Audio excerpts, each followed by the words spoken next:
Assalamualaikum warahmatullahi wabarakatuh. Halo teman-teman reviewer, perkenalkan nama saya Helenalini. Di sini saya akan mempresentasikan hasil dari tugas problem based untuk mata kuliah evaluasi gizi dalam pengolahan pangan.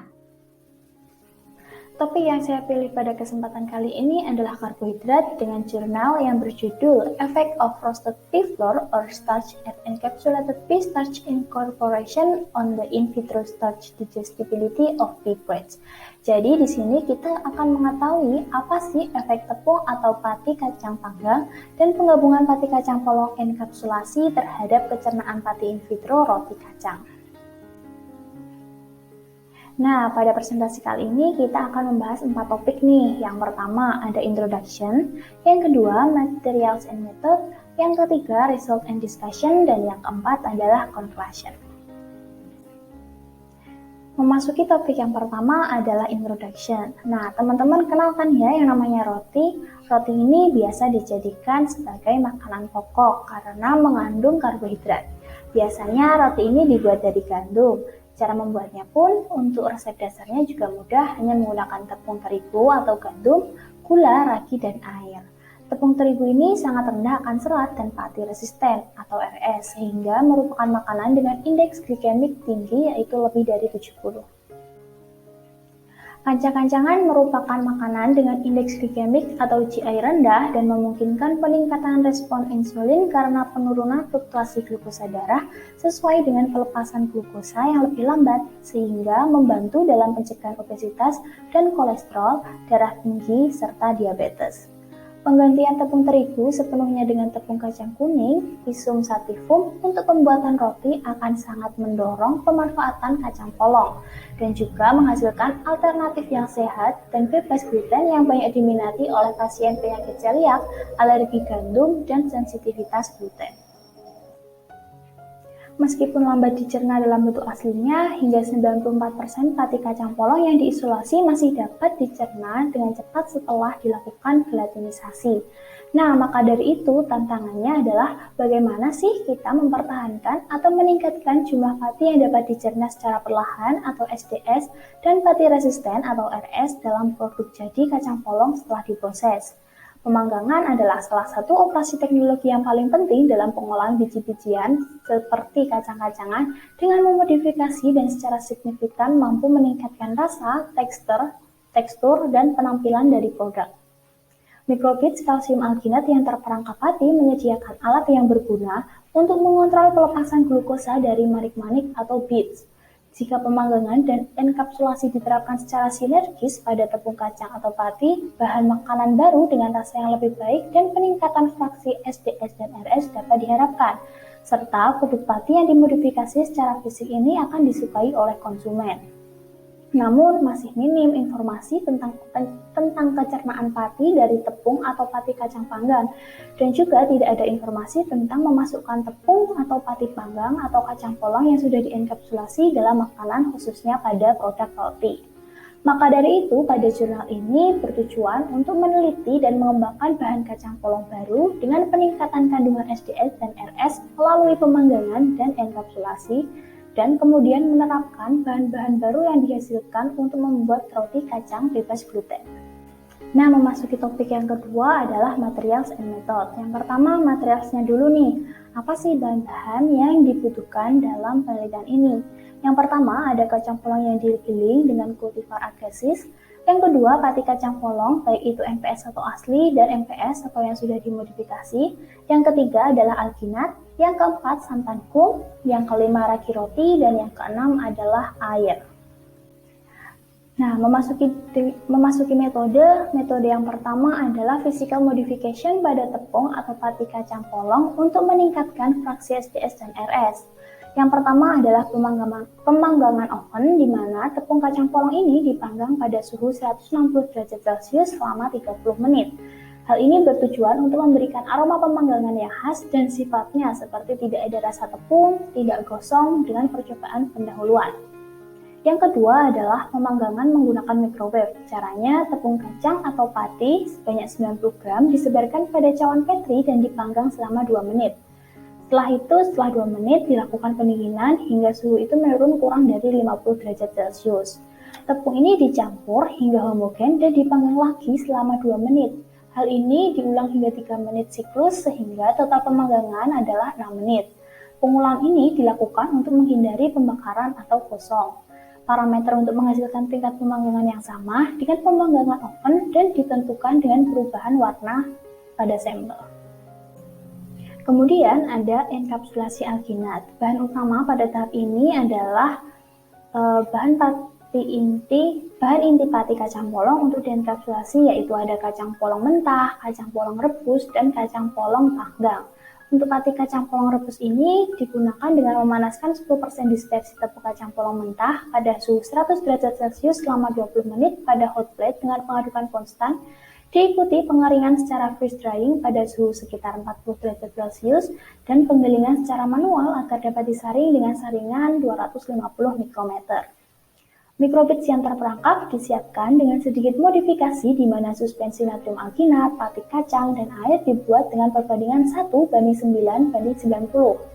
Mikrobits ini kemudian disimpan pada bak kalsium klorida selama 3 jam, kemudian dipanen dan dikeringkan. Setelah dibilas dengan air selama 5 menit, mikrobits disimpan pada suhu minus 20 derajat Celcius sebelum dilakukan pembuatan roti. Bisa juga dikeringkan pada suhu 40 derajat Celcius selama 24 jam dalam oven. Ukuran mikrobits ini dapat diukur menggunakan digital caliper. Metode yang kedua adalah pembuatan roti kacang bebas gluten.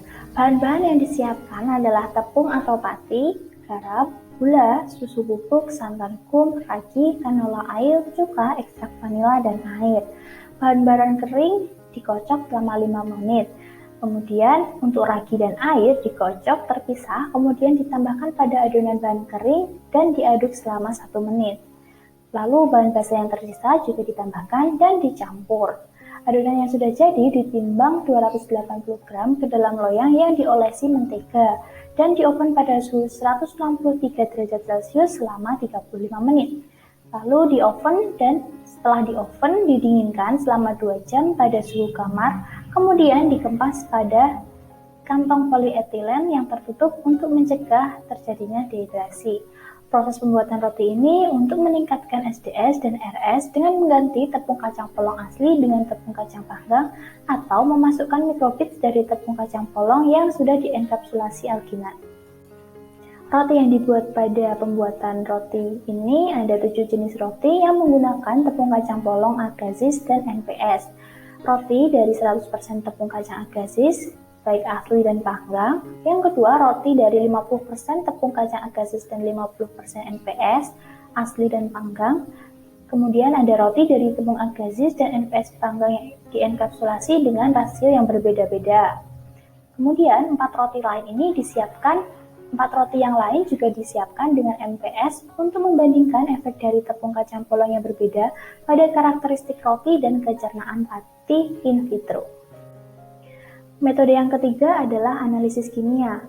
Mikrobits yang baru saja dibuat kemudian dikeringkan pada suhu 40 derajat Celcius selama semalaman, kemudian digiling dan disaring pada ukuran saringan 250 mikrometer dan kemudian dibekukan pada suhu minus 40 derajat Celcius. Lalu dilakukan freeze drying dan digiling dengan alu dan mortar serta disaring pada saringan 500 mikrometer. Total pati, abu, kandungan amilosa, dan protein berdasarkan massa kering ditentukan menggunakan metode AACC. Metode yang keempat adalah mikroskop cahaya. Hal ini dilakukan dengan sepotong roti sekitar setebal 0,2 mm diambil dari bagian tengah mikrobits yang baru dibuat dan ditempatkan pada slide atau kaca preparat mikroskop dan ditekan merata dengan menggunakan kaca penutup. Kemudian dilakukan pengamatan di bawah sinar matahari dan hasil pengamatan kemudian difoto. Metode yang kelima adalah pelepasan karbohidrat, di mana pelepasan karbohidrat in vitro dari bits yang terperangkap pati dipelajari dengan menginkubasi 100 mg bits kering dalam 10 ml pada simulasi cairan lambung yang ditempatkan dalam 4 labu berbentuk kerucut dan disimpan dalam water-based shaker pada suhu 37 derajat Celcius selama 37 derajat Celcius dengan kecepatan 70 rpm. Setelah itu, bits disaring menggunakan kertas saring Wetman grade 42 dan dipindahkan ke 10 ml simulasi cairan usus dan disimpan selama 3 jam. Media kemudian dipindahkan ke simulasi cairan kolon selama 3 jam juga. Pada interval waktu yang berbeda, 1 ml larutan diambil dan diganti dengan media baru. Total karbohidrat yang dilepaskan dari pit ditentukan dengan uji asam fenol sulfat. Metode yang keenam adalah evaluasi kualitas roti. Dalam metode ini dibagi menjadi 2. Yang pertama, menghitung kelembapan roti, volume spesifik, dan baking loss atau penyusutan. Nah, dalam hal ini pengovenan roti ditimbang setelah 2 jam dipanggang dan volume roti ini ditentukan dengan Rapeseed Displacement Method yang disetujui oleh AACC. Lalu volume spesifik, baking loss, dan kelembapan roti dihitung. Yang kedua adalah palatabilitas, di mana palatabilitas pada roti dievaluasi menggunakan visual analog yang terdiri dari garis sepanjang 100 mm, di mana pada ujung kiri dengan very unpalatable atau tidak enak, dan di ujung kanan dengan very palatable atau sangat enak. 6 subjek dibuat tanda vertikal di sepanjang garis untuk menunjukkan kelezatan yang dirasakan. Jarak dari ujung kiri garis ke tanda yang dibuat oleh subjek adalah peringkat palatabilitas. Metode yang terakhir adalah analisis statistik. Analisis statistik ini dilakukan menggunakan software SPSS pada semua pengujian, menggunakan ANOVA satu arah dan two-case post-hoc test untuk mendeteksi perbedaan yang signifikan. Topik yang ketiga adalah result and discussion. Pembahasan yang pertama adalah peningkatan fraksi SDS dan RS dengan memanggang. Memanggang tepung dan pati kacang polong dicoba untuk meningkatkan fraksi SDS dan RS dibandingkan dengan yang sejenis. Tabel 1 menunjukkan total pati, kandungan amilosa semu, dan fraksi nutrisi pati seperti RDS, SDS, dan RS dengan basis kering dari tepung atau pati kacang polong asli direbus dan dipanggang. Tepung kacang agazis asli memiliki 48,6% total pati, termasuk 10,6% kandungan amilosa, baik pemanggangan oven dengan suhu 160 derajat Celcius selama 30 menit maupun pemanggangan microwave selama 6 menit, tidak mempengaruhi total pati dan kandungan amilosanya. Hal yang sama berlaku untuk pencernaan pati in vitro kecuali bahwa RDS sedikit lebih tinggi untuk sampel panggang microwave. Tepung kacang polong asli memiliki RDS rendah yaitu sebesar 15,3% dan SDS tinggi sebesar 24,9% dan RS 59,8%. Pencernaan pati yang rendah dalam tepung kacang polong asli secara efektif dipertahankan setelah dipanggang baik dengan oven maupun dengan microwave karena hampir tidak ada perbedaan yang signifikan dalam profil pencernaan antara tepung kacang polong asli, panggang oven, dan panggang microwave. NPS asli memiliki jumlah RDS yang tinggi sebesar 52,6%, SDS menengah dengan 30,5%, dan RS rendah dengan 16,9% dibandingkan dengan NPS asli yang memiliki 15,1% RDS, 45,5% SDS, dan 39,3% RS. Setelah pemanggangan oven, kedua pati menunjukkan penurunan 2% dalam total pati dan 1-2% penurunan kandungan amilosa. Ketika suspensi NPS direbus pada suhu 100 derajat Celcius selama 15 menit, 80,3% pati menjadi cepat dicerna. Namun ketika memanggang kedua pati kacang polong asli ini, profil pencernaan pati tidak menunjukkan perubahan yang drastis. Memanggang jelas merupakan metode pengolahan yang efektif untuk mempertahankan fraksi SDS dan RS dalam bahan pati asli. Pemanggangan oven tampaknya juga lebih efektif dalam mempertahankan atau meningkatkan jumlah SDS dan atau RS daripada memanggang microwave seperti yang ditunjukkan pada tabel tersebut. Meskipun demikian, memanggang dengan microwave bisa menjadi alternatif untuk memanggang oven jika waktu pemrosesan merupakan faktor penting. Hasil ini menunjukkan bahwa penghalang fisik seperti matriks dalam tepung kacang polong, terutama dinding sel kotiledon dan matriks protein terhadap enzim pencernaan berperan penting dalam mempertahankan fraksi SDS atau RS dengan pemanggangan.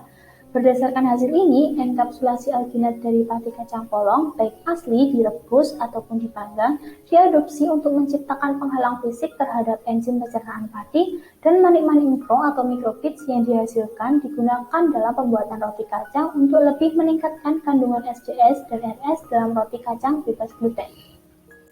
Poin pembahasan yang kedua adalah peningkatan SDS atau RS dengan enkapsulasi alginat dari pati kacang polong atau microbits. Dua ukuran mikrobits ini disiapkan masing-masing berdiameter 2 mm dan 0,5 mm untuk mikrobits yang baru saja dibuat, dan diameter 1,2 mm dan 0,3 mm yang setelah pengeringan. Hal ini menunjukkan bahwa butiran pati yang padat dikemas dalam amplop material alginat. Di bawah cahaya terpolarisasi, persilangan malta dari butiran pati tampak utuh, menunjukkan adanya struktur semikristal dalam pati panggang. Pada poin pembahasan yang kedua dibagi menjadi beberapa subpoin. Yang pertama, pengaruh enkapsulasi dan perlakuan yang berbeda dari bahan inti pada kandungan pati total dan kecernaan pati in vitro dari mikrobits. Pada tabel 2 menunjukkan kandungan pati total dan kecernaan pati in vitro dari mikrobits yang mengandung MPS asli, panggang, oven, maupun panggang microwave, bahkan rebus atau MPS asli dan panggang oven. Perbedaan kandungan pati total antara bubuk mikrobits yaitu antara 81 hingga sekitar 81 hingga 86% dan bahan inti yang sesuai adalah karena massa bahan kapsul alginat dalam sampel. Enkapsulasi alginat dari pati kacang polong secara efektif menurunkan fraksi RDS dari mikrobits ke tingkat yang jauh lebih rendah daripada bahan inti asli yang sesuai. Baik untuk NPS yang terperangkap atau MPS yang terperangkap atau encapsulated dengan RDS terendah terlihat untuk MPS mikrobits terperangkap berada pada kisaran 2,2% hingga 3,7% RDS. Bahkan untuk NPS rebus yang memiliki 80,3% RDS, bentuk enkapsulasinya hanya memiliki 23,4% RDS. Sebagai hasil enkapsulasi, konten SDS dan RS sebagian besar meningkat. Dapat disimpulkan bahwa enkapsulasi adalah cara efektif yang mampu meningkatkan fraksi SDS dan RS dengan beberapa ketergantungan pada kecernaan pati asli dari bahan inti pati. Kemudian, subpembahasan yang kedua dari poin 2 adalah pengaruh bahan inti pati antara MPS dengan MPS pada kecernaan pati in vitro dari mikrobits. MPS asli dan panggang oven memiliki fraksi RDS yang jauh lebih rendah daripada NPS yang sesuai. Akibatnya, mikrobits dengan MPS asli atau panggang oven yang terperangkap juga menunjukkan fraksi RDS yang jauh lebih rendah, yaitu antara 2,2 hingga 3,7% dibandingkan MPS yang sejenis antara 14,7 hingga 15,7% RDS. Hasilnya menunjukkan bahwa penghalang fisik yang berasal dari enkapsulasi merupakan faktor dominan untuk RDS rendah dan fraksi SDS dan RS yang ditingkatkan, tetapi dengan beberapa ketergantungan pada kecernaan pati dari bahan inti pati. Kesimpulan ini juga dapat ditegaskan oleh kecernaan pati in vitro dari makni-makni atau bits yang dianjurkan yang mendekati nilai bahan inti asli. Subpembahasan yang ketiga dari poin yang kedua adalah pengaruh ukuran mikrobits, di mana yang awalnya kita membuat 0,5 mm dengan 2 mm pada kecernaan pati in vitro. Nah, bits atau manik-manik ukuran yang lebih kecil ini dimasukkan ke dalam formula untuk homogenitas yang lebih baik setelah pencampuran, lebih sedikit kerusakan dari pemrosesan dan perubahan rasa di mulut yang dapat diabaikan. Nah, pada tabel 2 ini menunjukkan manik-manik mikro ukuran lebih besar hanya memiliki kandungan RDS sedikit lebih rendah daripada manik-manik ukuran lebih kecil, yang dapat dijelaskan oleh luas permukaan manik-manik besar yang lebih kecil yang kurang dapat diakses oleh enzim. Namun, ukuran manik-manik yang lebih kecil menunjukkan kinerja pembuatan roti yang jauh lebih baik, baik itu penampilan roti, volume roti, dan struktur remah, dan dampak yang tidak terdeteksi pada rasa di mulut dari roti yang dihasilkan. Sub yang keempat adalah pelepasan karbohidrat total dari mikrobits. Mikrobits kering yang mengandung NPS asli yang dienkapsulasi, direbus, atau dipanggang dalam oven, direndam secara berurutan dalam cairan lambung yang disimulasikan atau SGF, cairan usus yang disimulasikan, dan cairan kolon yang disimulasikan, masing-masing selama 4, 3, dan 3 jam.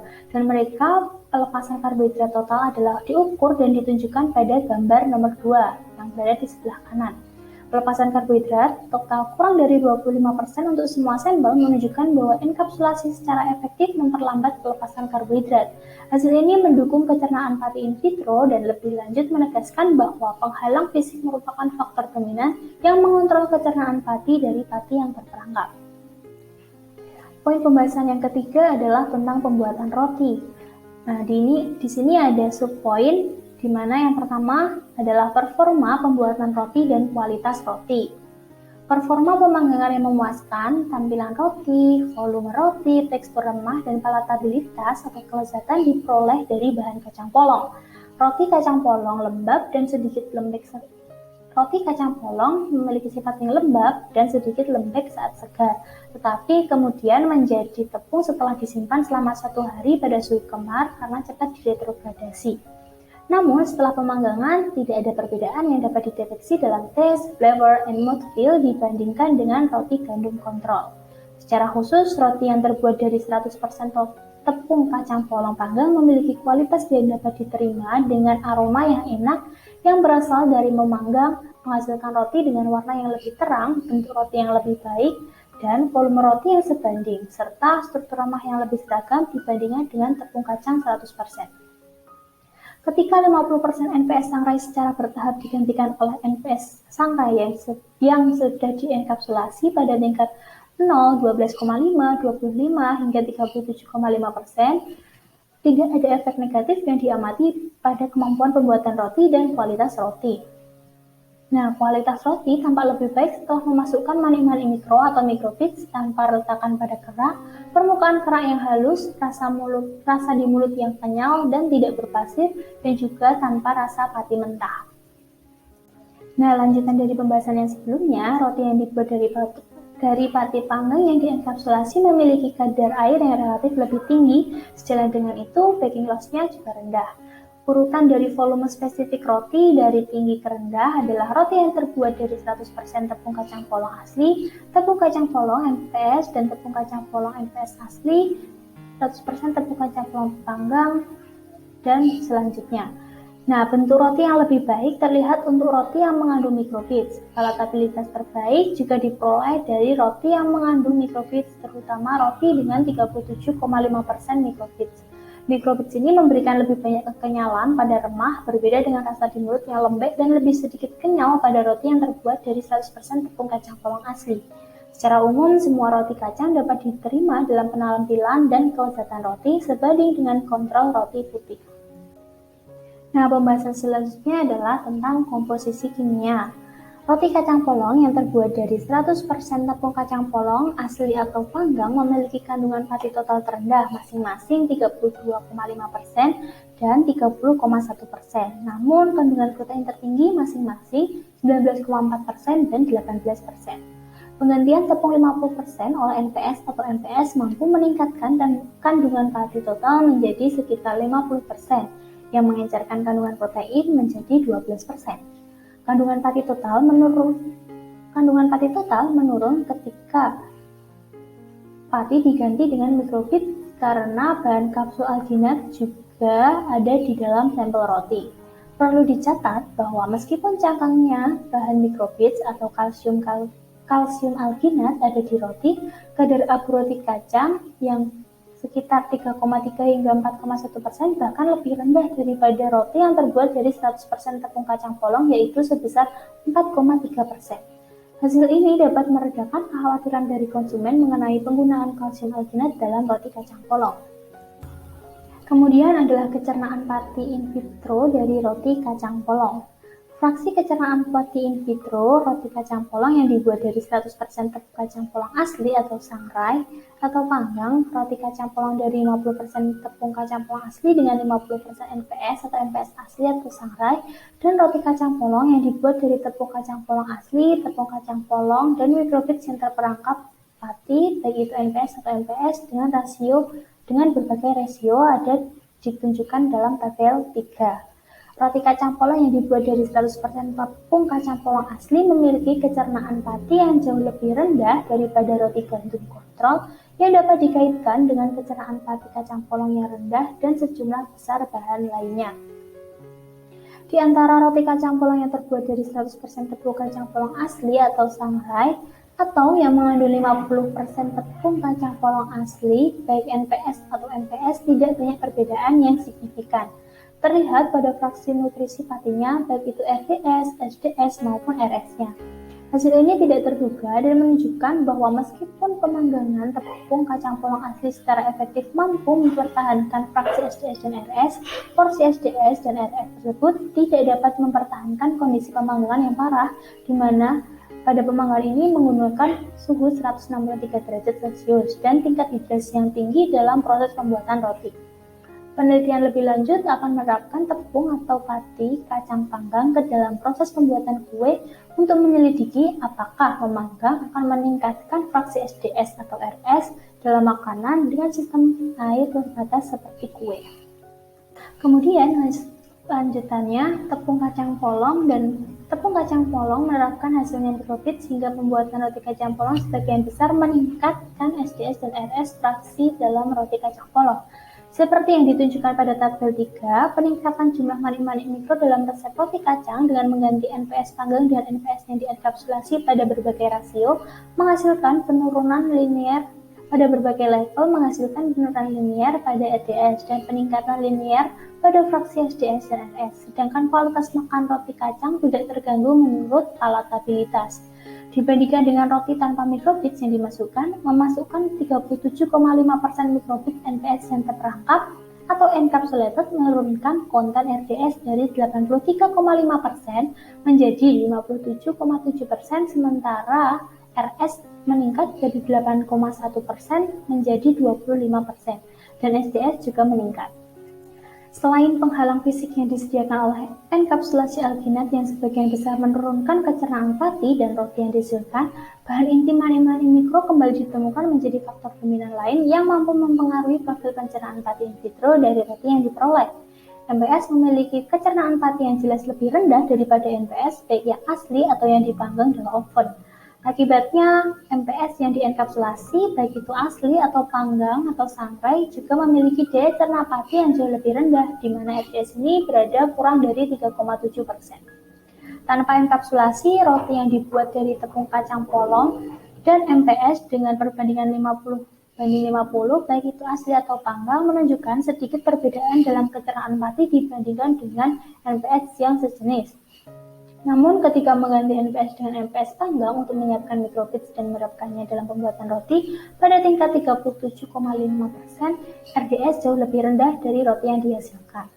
Ketika MPS asli dienkapsulasi dan diterapkan pada pembuatan roti dengan tingkat 37,5%, profil kecernaan pati yang sangat rendah dari roti diperoleh, tetapi dengan mengorbankan palatabilitas roti.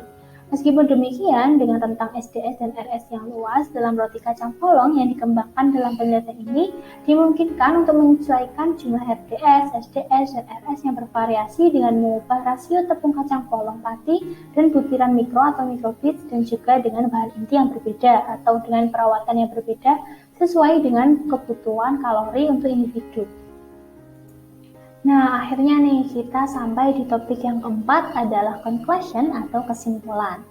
Nah, formulasi berbasis adonan dan prosedur pemrosesan digunakan untuk menghasilkan roti bebas gluten menggunakan tepung kacang polong, tepung panggang, dan mikrobit yang terperangkap pati. Roti kacang memiliki penampilan roti yang sebanding, baik warna, bentuk, dan volume, struktur dan tekstur remah, dan palatabilitas untuk kontrol roti putih berbasis gandum, tetapi dengan konten SDS dan RS yang ditingkatkan. Tepung atau pati kacang panggang memiliki profil kecernaan pati in vitro yang rendah, mirip dengan yang sejenis. Namun ketika diterapkan dalam pembuatan roti, fraksi SDS dan RS dalam tepung yang dipanggang masih menjadi cepat dicerna seperti aslinya setelah dipanggang. Enkapsulasi alginat pati kacang polong secara efektif mampu menurunkan kecernaan pati dengan ketergantungan pada kecernaan pati asli dari bahan inti pati. Kemudian, pelepasan lambat total karbohidrat dari mikrobit menggunakan simulasi cairan lambung, usus, dan kolon. Tepung kacang polong yang dikombinasikan dengan tepung kacang polong panggang yang dienkapsulasi menghasilkan roti kacang polong yang berkualitas baik, dan fraksi SDS dan RS dari roti yang diperoleh mampu meningkat dengan meningkatnya rasio pati yang dienkapsulasi. Dengan menggabungkan 37,5% MPS panggang yang dienkapsulasi dalam roti kacang, meningkatkan sebagian besar fraksi SDS dan RS, yaitu sebesar 45,9% RDS, 23,9% SDS, dan 30,2% RS, dibandingkan dengan kontrol roti gandum, di mana memiliki nilai RDS sebanyak 97,3%, 0,2% SDS, dan 2,5% RS. Nah, berikut daftar pustaka yang saya gunakan untuk mengerjakan presentasi ini. Baik, terima kasih kepada teman-teman reviewer yang sudah meluangkan waktunya. Kurang lebihnya mohon maaf. Wassalamualaikum warahmatullahi wabarakatuh.